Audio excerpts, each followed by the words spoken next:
Hi, everybody. Welcome to the December NeQter Town Hall. We're just going to give it a couple more minutes before we get into the real meat and potatoes of what we're going over in today's webinar while we wait for more attendees to join. In the meantime, just looking at who's here, I think I've already scheduled this with most of you, but we have started a new customer engagement program. We will be doing initial review meetings with everybody and then scheduling a follow-up quarterly review meeting just to kind of stay in touch with all of our clients and make sure that you guys are getting all of the information and resources from us that you need to be as successful with the platform as possible. So if you have not attended one of these meetings yet, please shoot me an email so I can schedule some time with you guys, and I will post my email in the chat now for anybody who might not have it. So Nick, what are some of the things that you typically go through in those meetings with people? Right, yeah. So the meetings are pretty short and simple. Just the first one is kind of a baseline to get a good read for where you currently are with the NeQter platform, making sure you have all of the latest agents, making sure that all of the tools are functioning properly, and just answering any questions that you might have about different things that you can do within the tool sets, kind of like what we do on these webinars, Pat, but it's just a more of a one-on-one setting for you and your company to address, very specific needs. And the quarterly reviews are going to be similar to that, except in addition to reviewing what you have going on in the platform already, I'll be also be walking everybody through the latest features as we release them in our quarterly updates. So that will be an additional useful, resource for all of our clients because I'm going to give you guys a personalized walkthrough once a quarter through all the latest and greatest features. Awesome. I think that's a good overview. And as Nick mentioned, if you'd like to reach out to him now. So Nick is of course reaching out to everyone, to all of our customers who have not scheduled that initial review and then subsequent follow-on quarterly reviews. But if you kind of want to jump that queue, be proactive, reach out to Nick. He posted his email in the chat, and he'll look to schedule that with everyone. And it's also nice to go over anything with Nick, and he's kind of a switchboard where if you need a deeper dive on something that needs to get looked into, he's going to redirect you to support. If there's kind of an overview of the tool or anything compliance related, it's going to get kicked my way. And then of course, if there's any open tickets or things that you're working through, it's just a nice continual check-in. So just wanted to emphasize that on the webinar today. I know it's something that many of you on this call right now have already scheduled or are already going through, but just something that we want to go over again and emphasize. And also with that, high touch, with that communication, with Nick and of course with our support team, that gives us new ideas of things to cover, of course, on these webinars. If it's not something that we have, new coming out or something to rehash. So it gives us a lot of good ideas of things to cover. And some of those things I'm going to be covering on the webinar today. Also, if anyone has any questions, please use the question module to ask away, and we'll get those answered live on the webinar today. So one of the things that we wanted to go over and emphasize, because I know it's been a while since that this agent has come out, the 2.11.5 version of our NeQter Agent Manager agent.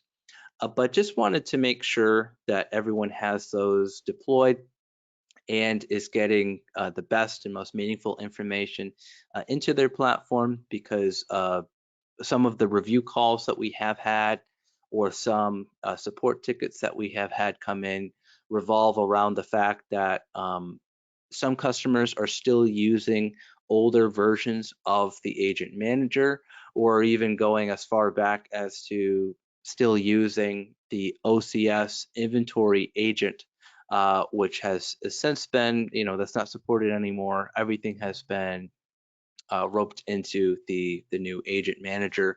So a couple ways that you'll be able to ensure that you are on the latest and greatest is, of course, making sure that you have information in the hosts tab. That new agent manager, of course, is going to allow you to pull information into the hosts tab here. So if you don't have any information in this hosts tab, that's going to be probably the primary reason why you don't.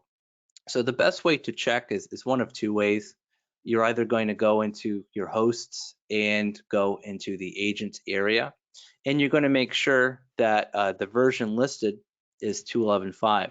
Of course, if there's no host listed in here, that's going to be an indicator that you are on one of the older, outdated agents, especially if, and the second way to ensure that you are on the latest and greatest is if you go into the settings area and under the inputs. Before it was referenced as syslog and agents. Now it's just your syslog agents are going to live here exclusively. There's no more agents being supported. That being said, so I guess the problem is if you're using the old agent, you're still getting logs in the tool. It's still populating dashboards. It's still going to get listed in this area here. It's going to get listed as an agent, maybe Windows, and it's going to still be receiving those logs. So that's, I think, one of the reasons that no one or some users didn't notice any difference as well. I'm still seeing logs. I'm still getting the information that I need. But if it's listed in here, it's not listed in hosts, or if the host and agents tab under hosts indicates an older agent version, then you're not going to be able to pull in the insight information, the metrics information, as well as the hardware and software information, because just to reiterate, this is where the hardware and software, which we were pulling with the going back a couple of years at this point, the OCS inventory agent. That information is not going to get pulled in. So just wanted to rehash that for everyone. I know a lot of the users on here, you have probably heard this one times too many, but just wanted to reemphasize that in case anyone has been unfortunately left behind with that. So yeah, so that's the first thing that we wanted to cover. So just make sure that you're on the latest and greatest agent. If you want to, double check and make sure, and you deployed it out through GPO, make sure that the agent version is the correct one through that package GPO that you have deployed. The older agents, the NeQter Agent Manager agents, when you open them up on your computer, they're going to have listed the areas that you're going to be configuring through the central hosts agents module here, such as metrics or audit or winlog or files. Those are going to get listed on a big square agent, the application when you open it up. The new agent, when you open it up, it's just going to sit in the bottom right, and it's just going to prompt you for an IP if you're installing it manually. If you deploy it out through GPO, it's going to have that IP packaged with that MSI installer. And you can always download the latest and greatest agents right through the helpful resources link here in the top right. And just click on download agents. It's going to open up a Zoho file share, and you can download that compressed zip file there. So again, we've gone over this a couple times, but we'll always keep going over it until we make sure that everyone is up on the latest agent. So anything with that, Nick, that you think I left out? No, Pat, I think you pretty much covered everything. I would just maybe highlight where you can actually pull Mhm. the agent from within the NeQter platform. Oh, you have that up right now. Sorry. Hmm. Yeah, perfect. Yeah, I think you covered it Yeah. all then. Yeah, so there's two places. There's the helpful resources, which right here, we click on download agents and it's going to open up right here where we can download. It's also, of course, included in the documentation site, which is on the tool in this flyout here, or you can always navigate to docs.nectarlabs.com. And it's going to be in the how-to guides, the agent manager deployment guide, where you can click on this inventory and agents file button, and it's going to open up in the same way. Or if you were going through the initial setup and we're under input config, syslog and agents, and it's also going to be included in this uh, in this area here. So just wanted to make sure that everyone was aware of those areas. So so a couple questions that are agent related. Uh, any plans for agent update beyond 2.11.5? So the answer is yes. We will be updating the agents in next year, because we're in the testing phases of something that we've covered on the previous webinars, updating right now, updating the underlying OS that we have packaged, which is Ubuntu 18.04. We're updating past 20 all the way up to Ubuntu 22. So that is something that we've been working on and we're testing. So that update is looking, since we're approaching the end of the year, we don't want to release it, right for Christmas. So it's going to be January for that update. So some major, maintenance, major things with that update. After that update, we're going to be revisiting agents. So there will be some newer versions of the agent, and with those, with those agents, so we'll be announcing on future webinars when those are available, and how to download and get those updates for that agent. So yes, we are going to have, because we've had 2.11.5 for quite a bit, so we will have an update for that in the new year. So next question, just to tackle right now, collecting syslog data from uncategorized hosts. Will there be a way to add parsers in the future? So the current way that we are able to collect data from uncategorized hosts, which I believe you're referencing in the settings in the syslogs area. If there is something that we don't have a supported input for, of course, you select the other tab here. So we do have, with the other tab, we do have, parsing on those inputs for common things like IPs and categories and severity levels and ports and different ways to categorize. So there, to the best of my knowledge, there will not be a way, at least in the near future, to add custom parsers or to change those docs on your end. But that is something that we, are looking to continually improve upon on our end, or if there is some well-known vendors that we, aren't currently supporting, we do add those and shuffle those into updates, moving forward. So if there's, major vendors that we currently don't support, and maybe we haven't had access to those logs and to parse them on our end, that is something that we do.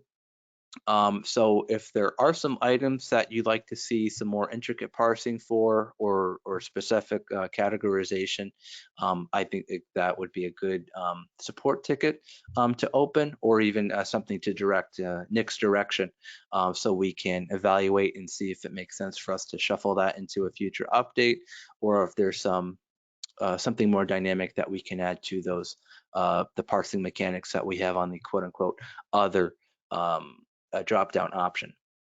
So hopefully that answers both of those questions. And if anyone else has any questions, please throw them in chat. Um, So one thing I just wanted to bring up with the new agent, just going back to that topic of discussion, if you do have the older agent, or if you do have the older, of course, OCS agent, that's the one that helped with inventory and it's got a purple icon, you can remove those and uninstall those from your assets. They no longer need to be deployed. They are no longer being supported or sending information in any way. And we've actually closed those ports on our system. So new agent is the only one that should be on there. Anything older, anything in past can be fully removed from your assets. You can clean those off of your assets. Just wanted to reiterate that. So next topic of discussion I wanted to review. So we went over the initial reviews and quarterly reviews that you have with Nick. The host tab talked about that. One of the things I wanted to discuss. So they're both related to vulnerability scans. The first one, of course, was we started pulling in vulnerability scan data into the hosts tab, into the hosts area. So there's one of two ways that you can view that host data. First and foremost, it's going to be up on the top here, this hosts vulnerabilities tab. You're going to be able to see any vulnerabilities in here. And this is, of course, related to, so I haven't run any scans in the last 24 hours. If I do, this month or this year, I'm of course going to be able to see any vulnerabilities that, and this is the part I wanted to emphasize, any vulnerabilities that are, that have a log in the system are going to be reviewed here. What I mean by that is the vulnerability scanner, any vulnerabilities, and I'm just going to open this up in a new tab here. Any vulnerability scans that are run, those results are going to be located in the scanner. Those will always be in here. Those don't go anywhere. You can view the scans that you've run. You can click on reports and you can review all of your reports and all of the scan results. So the new vulnerability view under hosts, under vulnerabilities, is contingent upon we take those reports from the vulnerability scanner and we feed them into Elastic. We feed them into their own index. So because they are indexed logs, and I'll actually just go to Discover and show you with this drop down here, we have vulnerabilities as an index. So if I do, something to see where they are, so we can see within the last month, I have vulnerabilities in here. So if you do not have your log rotation set up, to support the viewing of the logs in the index, they're going to get rotated out. So if you have a vulnerability scan configured to run monthly, for example, once a month, and then you set your visualized logs to be every 14 days and rotate it out. If we go to settings, go to backups, and we look at the log retention settings, if I have a monthly scan and it rotates out after 14 days, so if I run it at the first of every month, for example, um, and it's day 10, I'm going to be able to see those logs. I'm going to see the visualize in the Discover tab, in the Dashboard tab, and in the Hosts area. On day 15, if I have a 14-day rotation, those logs are going to be gone. They can always be restored and revisualized, but in terms of your log retention period settings, they're going to rotate those out. So I just want to emphasize that because if you're looking for those logs or you don't see any vulnerabilities in the host, or maybe you only see them for a certain window of time, that is the reason. So if you had daily discovery scans for your vulnerability scanner, those are going to show up, of course. But just wanted to emphasize, if you have a retention window shorter than the frequency of your vulnerability scans, that is unfortunately what's going to happen. So just wanted to touch upon that, um, so that you can be aware of that and see that. So going back to kind of that the vulnerabilities area, um, that's viewable in hosts. So actually, now that I'm talking through it, there's one of three ways. So the first way is going to be hosts, vulnerabilities, and again, we can see last 24 hours, I didn't have anything running. If I do this month, um, I don't have any results.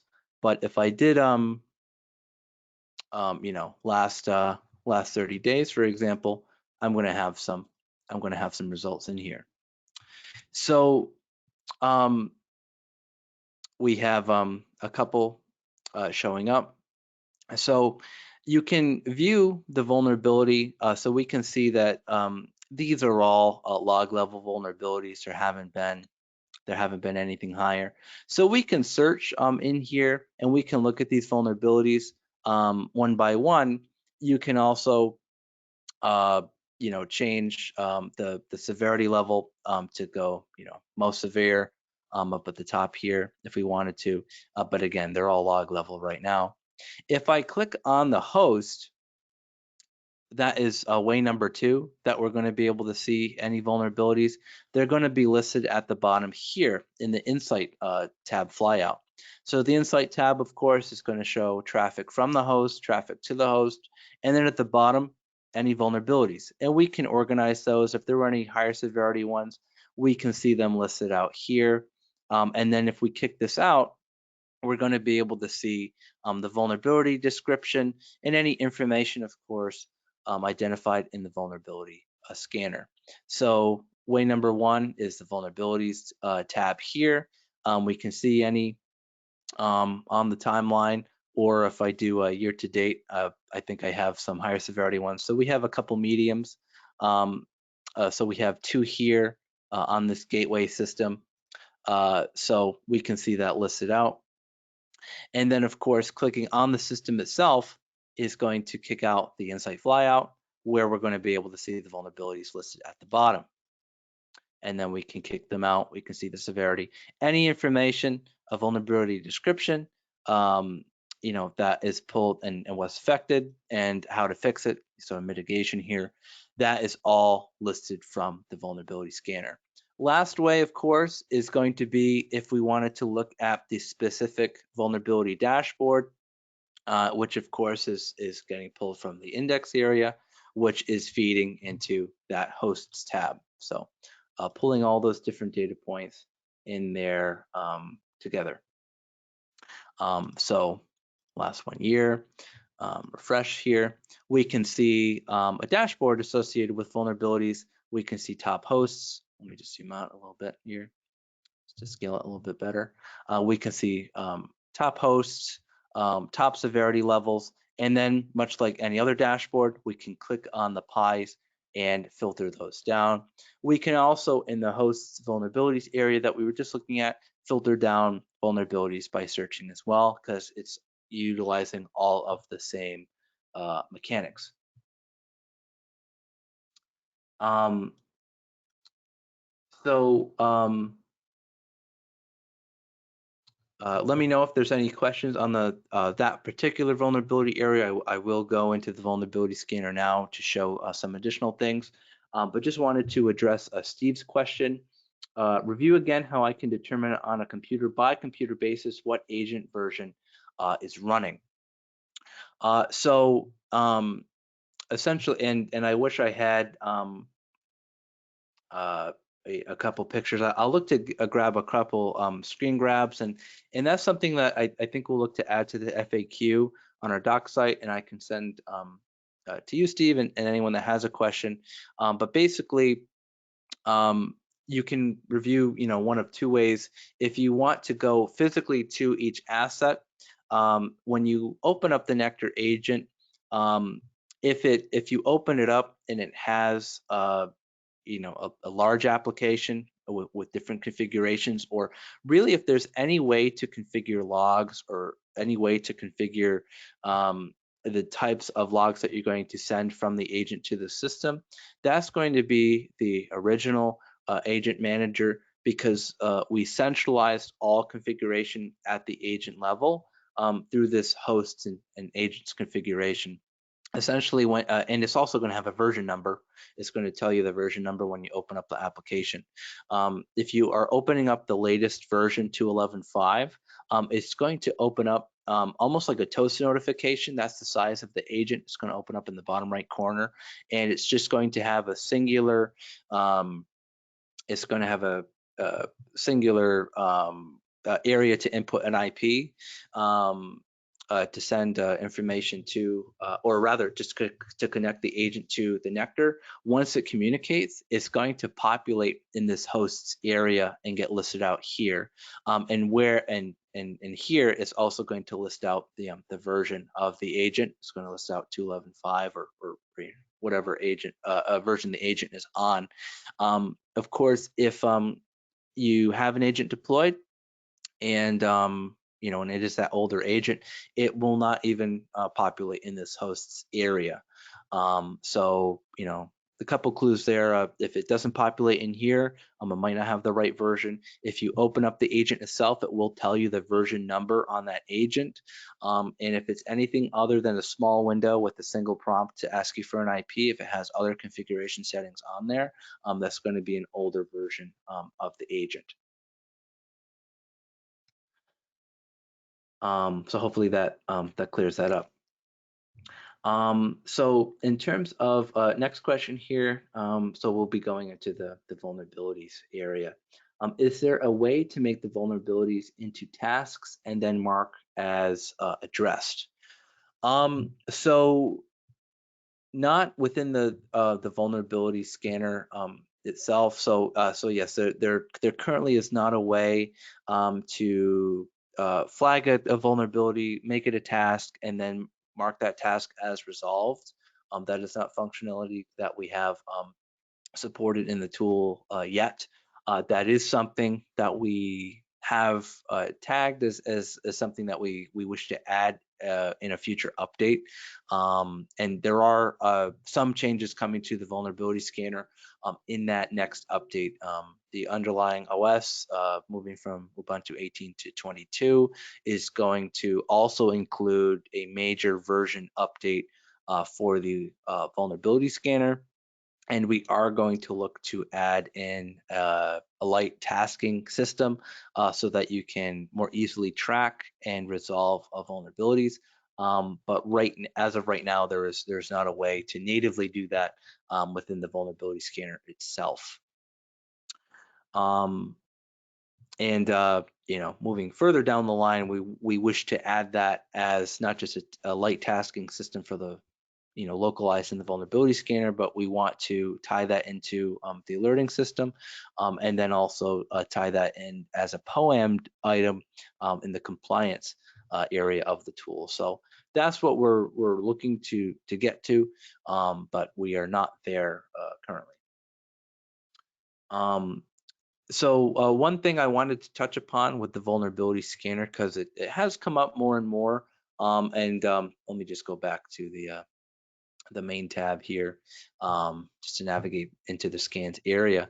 So one thing I wanted to address is how to more dynamically filter and customize the reports that you get out of the vulnerability scanner, because there's a lot of different dynamic filters that you can apply, and there's different ways that you can more easily navigate the reports that you're getting from your scans. So I'm just going to navigate to the tasks area and go into these reports from this full and fast scan that I have consistently running. So the way that you can filter the reports, of course, and I'll just zoom in a little bit on here so you can more easily view my screen. So I'm just going to click into this first report here. So we can see, so I'm going to walk you through a couple different things that you can do to more easily glean some information from these reports, or especially if you wanted to download the reports from the from the system. And much like in the inventory area, those CSV reports that you can customize and download, basically what you're viewing is a live view of what that report's going to be. So any filters that you apply here are going to be applied to the report that you end up downloading. So if I were to export this report right now, we're going to have 62 results. All of these different log level results here are going to be included. So the main way that you can change the filtering for your vulnerability scans, if we go up to the top right here, there's going to be this little a pencil and page icon where we can edit the filter. You can add a filtering here, um, but unless you have the syntax correct, it might not apply. So one of the best ways to run a filter is to click on edit filter here. So there's a few different ways that are included that you can filter, and I'll walk through those right now.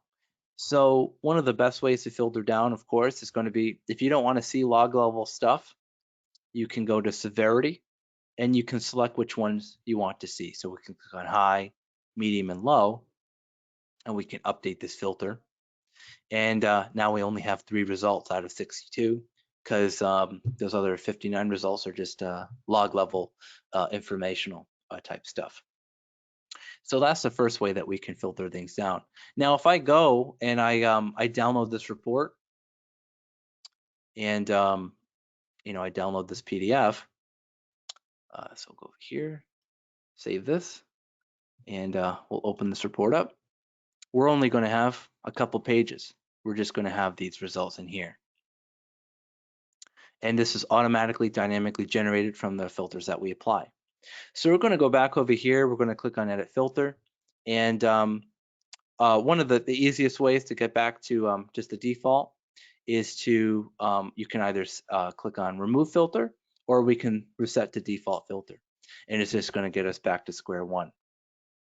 Another way that you can filter is, of course, by host IP. If you wanted to just see for a singular host, we can update. And we can see up at the top, it's going to apply a syntax. And the syntax is pretty easy to use here. So we can see host, tilde, and then a specific entry. So, we can filter by that. We can see that, and again, we can remove that filter and just go back to square one. So we can also going back to severity, high, medium, and low. We can do is greater than a certain value, less than, equal to. So a couple things there. An additional thing that we can do is if we wanted to see specific solution types, so only things, for example, that have a vendor fix, we can select that. And additionally, you can also, if you wanted to, copy a host name, and you can just paste that in here, and you can filter down by just that specific host name. You can also include, let me just pull this away here. We can also include multiple host names by using and, for example. Or if you were filtering certain things, you can include multiple and just include and or. So all of these things that I'm discussing, because I need to include host. All of these things that I'm discussing, if we click on this question mark, this is going to open up the Greenbone OpenVOS documentation, which gets into a lot of different ways that you can specifically look for different things or filter different things in the vulnerability scan area. So an additional thing, because this cropped up on a a couple tickets or a couple questions that we got in, you can specifically look for a particular CVE. So if we wanted to filter down by that CVE, we can apply that, and now we can see there's only a single result because there's only one host with that CVE. If you wanted to do it by operating system, you can. If you only wanted to look for Microsoft or Linux, you can do that as well. You can do a particular CVE, or of course, you can use a negative operator and remove that CVE from the results, for example. So we can just put not tilde and then the specific result. You can use quotations for exact queries. You can also just include a string of words, and it will look for those words present in any of the vulnerabilities. And if you wanted to save this filter, you can store that filter um, as a specific filter, and we can update here. We can go back and remove that, and then we can go and click on this drop down here, and we can load that as we can load that filter that we just created and saved. So, just a few things to review with the filtering. This is just one of many ways that you can filter in the vulnerability scan results. So just wanted to cover that. Didn't know if that was something that a lot of our users were aware of, especially one of the most useful things to do if you wanted to, especially designate just low and medium and high. Maybe you don't care about log level stuff. We can store this filter as important severity or something, and you can set that essentially as a default. So now when you go, even if I were to go to another scan, if I click on this scan here, click on this scan from a while ago, I can go and I can select um, this new default essentially, and apply that, and only get the ones that I care about. And you can take that with you and apply it to any ones.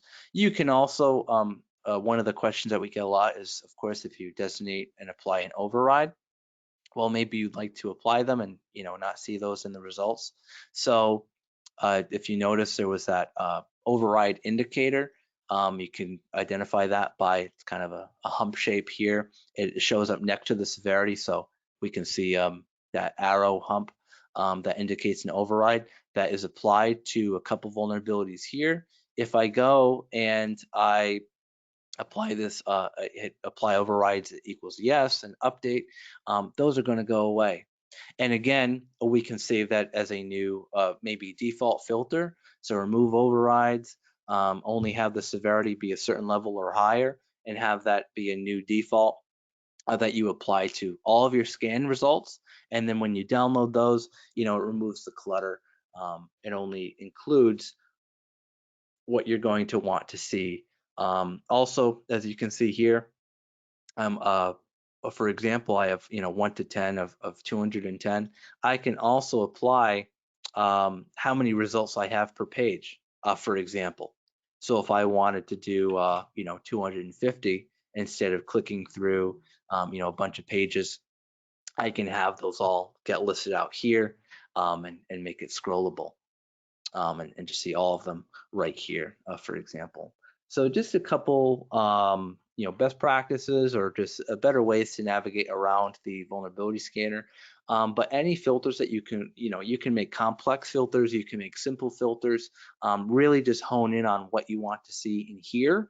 But then, of course, likewise, on the dashboards tab, that we were looking at for the vulnerabilities, utilizing Kibana, much like all of the other dashboards that we have, all of that scan data, of course, if it's in your logs, all of that scan data is going to be in here, and you're going to be able to dynamically search or filter or apply different things, much like you would any other dashboard.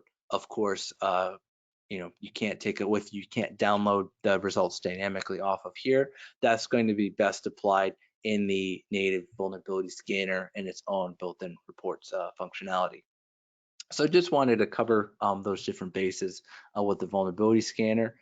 There's always something that you can uncover with the vulnerability scanner. It's a very, very powerful part of the toolkit. So Nick, anything you think I left out from a vulnerability scanner standpoint that might be worth covering now? Um, I think as far as the reports go and uh, being able to filter out for specific CVEs and how to specify, the CVE by vendor, I think you pretty much covered all of the bases outside of maybe just configuring vulnerability scans, which I know we've gone over in the past, but I Mhm. think I see some new faces in the webinar. So if you wanted to maybe go over, setting up a vulnerability scan, I mean, that might not be a bad Mhm. way to go. We could also open it up to Q&A if you wanted to do that as well. Yeah, absolutely. So if anyone has any questions, throw those in the questions area or throw them into the chat so we can tackle them now. But yeah, I will go over quickly just how to create a scan um, and get that set up. So best way to set up a scan, of course, is to click on the scans tab or to click on scans tasks, and you'll be visited with this page. If you don't have anything configured, of course, the best way to set up a scan, my opinion, is to go over here and to the little page with the star on the top left and click new task. So um, you're going to be able to, there's a few different configurable areas of the scan that you'd like to set up. And then when you create something new, it's going to save that and identify that in this drop down here. So you're not going to have to continually go and make new configurations for targets or alerts or schedule if you already have one configured, but you can always make a new one. So from a scan target standpoint, if I click on this little page star here, we're going to be able to first off specify which hosts that we want to include in the scan.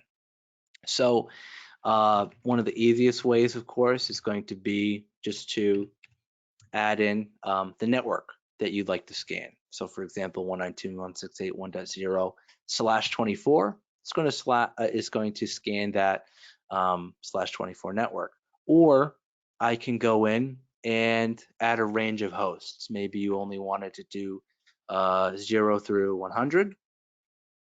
Um, that is the best way to go and to do that. You can also, much in the same way, exclude certain hosts in this setting area here. So maybe 1 through 10 I don't want to scan within this range. Or especially if I went and did the full network, maybe I just don't want those first 10. Maybe those are static or IPs are important.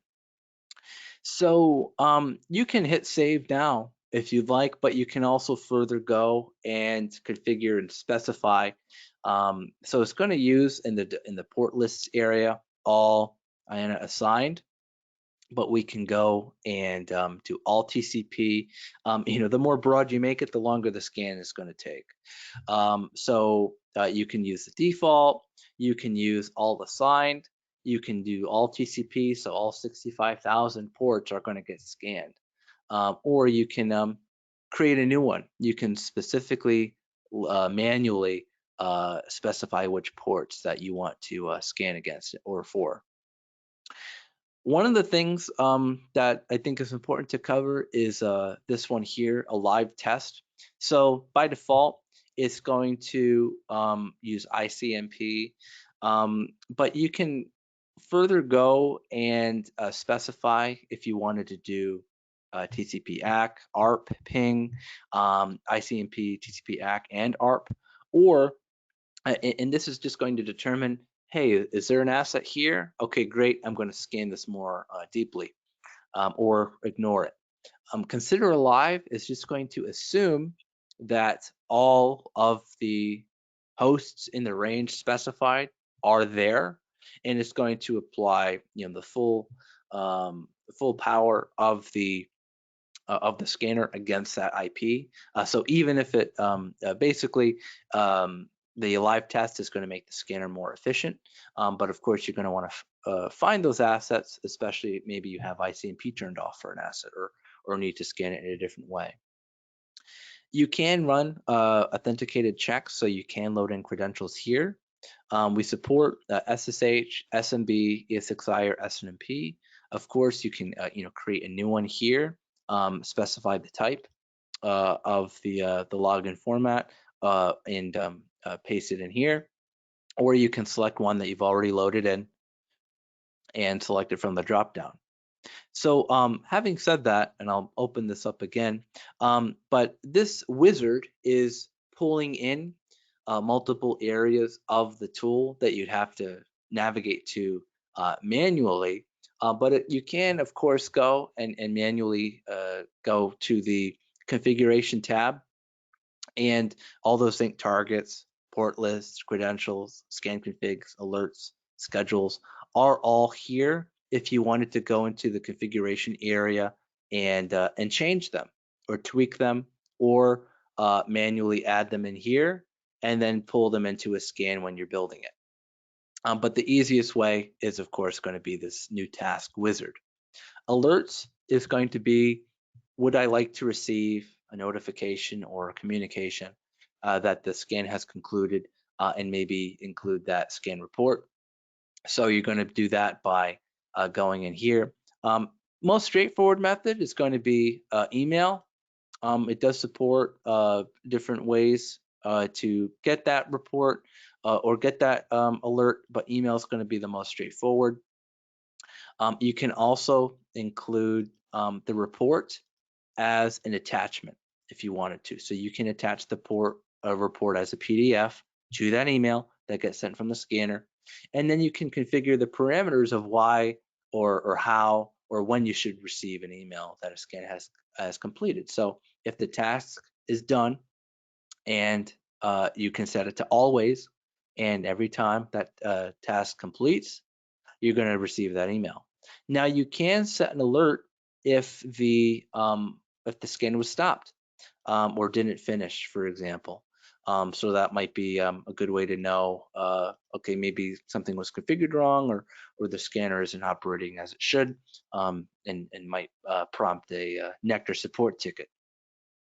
So you can set it to always, you can set it to a severity of maybe you only care if it's above a log level.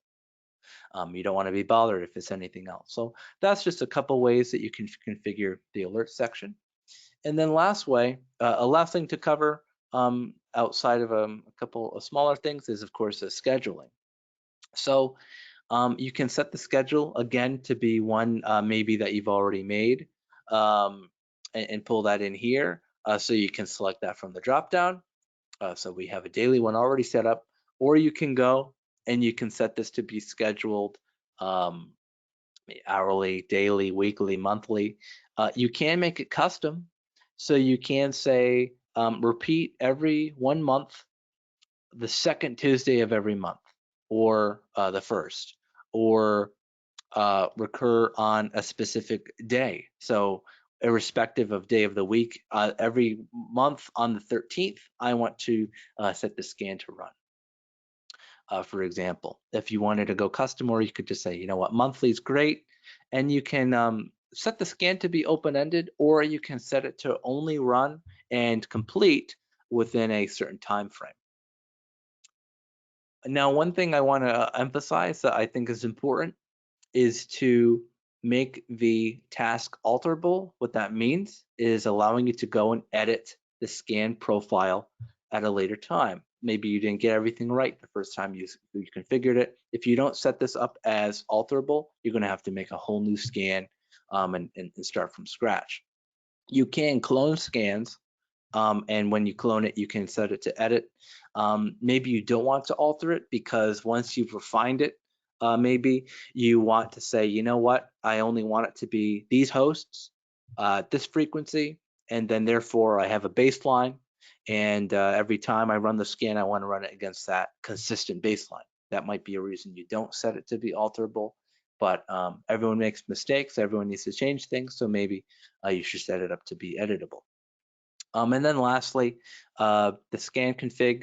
Full and fast, we recommend to be run at least monthly. What that means is that it's going to look at every IP, it's going to import, and it's going to compare the full breadth of all of the CVEs, all of the scan, vulnerability scan signatures against those assets. But what it will do is it will make itself more efficient over time, because it's going to remember the hosts, it's going to remember what's present, it's going to remember the results that it had, and basically moving forward, continuously be more efficient and spot the differences. If you picked something more deeper, like full and fast ultimate or full and fast very deep, it's going to quote unquote forget what it found in the past and start fresh each time. So it might take longer each and every time. Full and fast is going to get shorter and shorter as it goes through in future, because it remembers things. Discovery scan is just going to detect if a host is present, or if there's something on your network. So we recommend setting that up to be daily so that it can populate the unknown hosts area in the hosts tab, which will indicate hosts that might not be inventoried or reconciled into your inventory, or have an agent installed, or pushing a syslog input.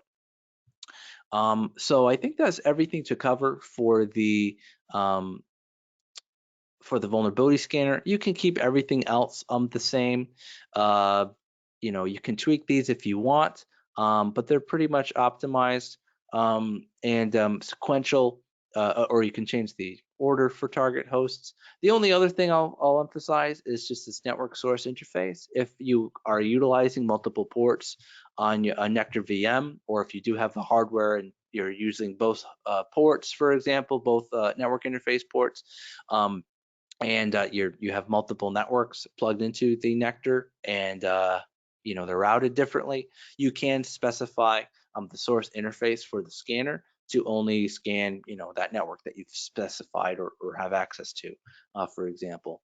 But yeah, again, I know that what Nick said, hey, review that quickly. I know I took a bit to review it, but just wanted to cover those bases there. So question from Robert, with Discovery Scan, do you need to set up the host field with our IP subnet? Yes, you need to still tell the scanner where to go. You need to still configure scan targets. So with the Discovery Scan, we recommend having your full network be specified in the hosts area, or any networks that you have present, having the full breadth of the network specified in the hosts, and then set the Discovery Scan to run. If I think your question is, if I just say, hey, discover everything, it just, carte blanche, just goes out and scans anything that it can, uh, you know, every sequence of IPs, but you have to still specify the scan targets, and those parameters, just to make sure that you're telling it where to go. But from there, once it knows where to look, it's going to go and discover any assets that are alive or present on that network.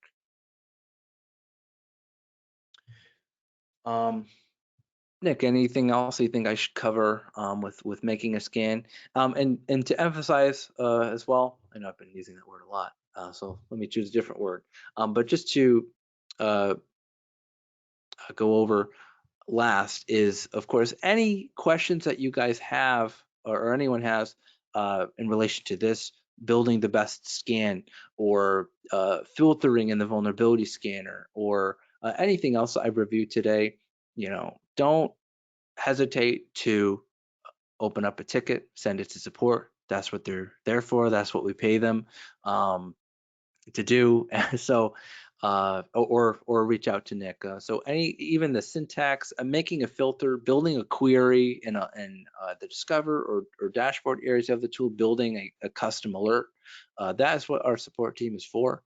Please reach out to them, even if you need some kind of hand holding, or even just an introduction to how to go about performing or making a query. Our support team is best suited for that, and you can communicate with them in a multitude of different ways, calling into NeQter's main line, shooting over support at nectarlabs.com email. The best way is to open up on the knowledge base the submit ticket, which will open up a form where you can specify the subject, specify priority of what you need, and also classifying it just so it can be better routed through our ticket management system. So just wanted to cover that quickly. But uh, does it need to scan itself? You can, you can scan the scanner. It, we do that, occasionally. Um, uh, but uh, but yeah, that's a good joke there, Dave. Um, if you do include the NeQter within the scan, it will go and scan itself. So that's how the scanner works. Any IP, if it can communicate with an IP, it will scan it. And then we got a question here. Does NeQter have a file integrity monitoring capabilities? Where would I find info? So yes, well, it depends on, so file integrity monitoring. So there's different definitions of file integrity monitoring. We do have it to a degree in terms of tracking access or modifications or changes or deletions or anything like that. So we do have that built into the platform. So I'll just show you quickly where you can find that. And then that is an area that we do get a lot of support questions, especially just making sure that the syntax is correct in specifying the how to pull in those logs to the system. So opening up the knowledge base, there's one area that I don't think I've opened up maybe a couple webinars, but we have a couple how-to guides here where we have a few listed out of how to deploy things. One of the best ones to read through is the agent manager deployment, and how to get that deployed and what settings to include so that you can turn on the ability to track file changes. Here's it's going, Steve, this is what the NeQter Labs Agent Manager should look like. Just this little this box here with the single prompt. But updating the agent deployment. So from a file integrity monitoring standpoint, what you're going to do is you're going to go into agents and you're going to edit the group of what you're looking for here. And audit is what the file integrity monitoring is. So what you need to do in this area is specify the file path of which files that you want to track for file integrity monitoring. So you can go and just put asterisks in here. At any time anything gets changed on an asset that is within this group, it's going to flood it into the tool. So we don't recommend that. We do recommend identifying certain directories or folders that you that maybe contain sensitive data or CUI that you like to track. And it does support wildcard use. So if you do do a a certain directory, and then you want to pull in all subfolders, you can add that into here. And add that, and anything that gets again modified, added, deleted, file privilege change access changed, or failed file privilege access, that is going to be identified on the either the file auditing dashboard or the Windows file auditing dashboard, where it will identify those different changes and modifications to your files.